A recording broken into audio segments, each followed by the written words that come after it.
It's time to take 5. Now you know. Hey! Hey! Hey! Oh my God!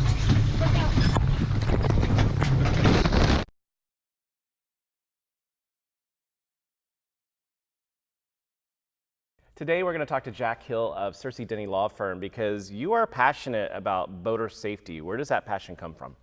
I was born and raised here in Florida with the exception of time spent out of state for college. I've lived in Florida and I have enjoyed being out on boats and being on the water. First up, boater safety. What are things we need to know? There are so many opportunities that you mentioned for fishing and diving and just cruising and enjoying time with friends and family.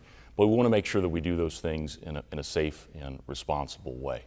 So lobster season has started. Do you have any tips? It's a real good idea to take your regulator in and get it serviced. It needs to be done annually. That way you're not having any problems out there in the water. So what are some of the legal requirements for flying a diver's flag? A diver down flag is a rectangular flag that folks have probably seen driving around even if they're not out in the water. But what it is, it's a rectangular red flag with a white diagonal stripe. And that's the flag to signify that there are divers on or below the water in the area. Do you have some safety tips for scuba divers and just snorkelers? Divers and snorkelers are required to be in open water within 300 feet of the diver down flag, and in inlets and channels and navigable waters inshore, they're required to be within 100 feet. On the other end of the spectrum, boaters are required to stay 300 feet away from a diver down flag out in open water, and 100 feet in the inland waters and channels and navigable waters. So it's sort of acting like a buffer in the water, right? And so the purpose of the diver down flag is to alert other boaters that there's diving activities in the area. So we've talked about our snorkelers, our scuba divers. What about tips for all of our boat captains out there? They're responsible for following all of the navigational rules, following the navigational markers, making sure the boat's being operated at safe speed and appropriate for the conditions. But a boat captain also has the responsibility of making sure that everybody on board is safe, right. That they are positioned appropriately, that they aren't doing anything that is going to endanger them or others. They are the captain of the ship. Right. Now, a lot of us like to have fun on our boats and have a couple cocktails, but driving under the influence is a bad idea. It's a terrible idea, and more than that, it's also illegal. As a former prosecutor here in Palm Beach County, I know how seriously law enforcement takes boating under the influence charges, how seriously the courts take boating under the influence charges. They are as serious as driving under the influence in terms of the penalties that are available.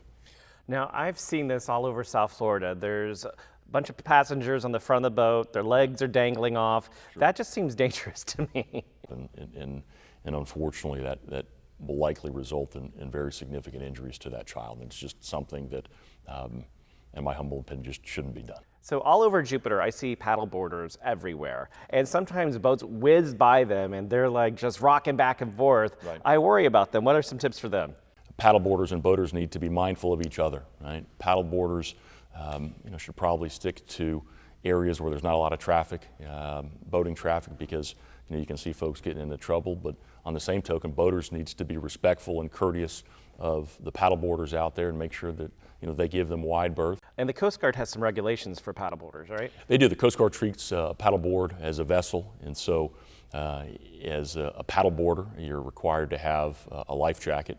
You're required to have a signaling device like a whistle, and if you're out there at night, you're required to have a flashlight or some kind of light to alert boaters in the area. If any of us get injured on the water, I'm guessing you can help. A significant portion of my personal caseload involves maritime activities, and so if you or a loved one are unfortunately in need of our service, we'll be happy to take a look at it and see if we can get justice for you. And how do they contact you? But the best place is our website, searcylaw.com, or they can call us at 561-686-6300.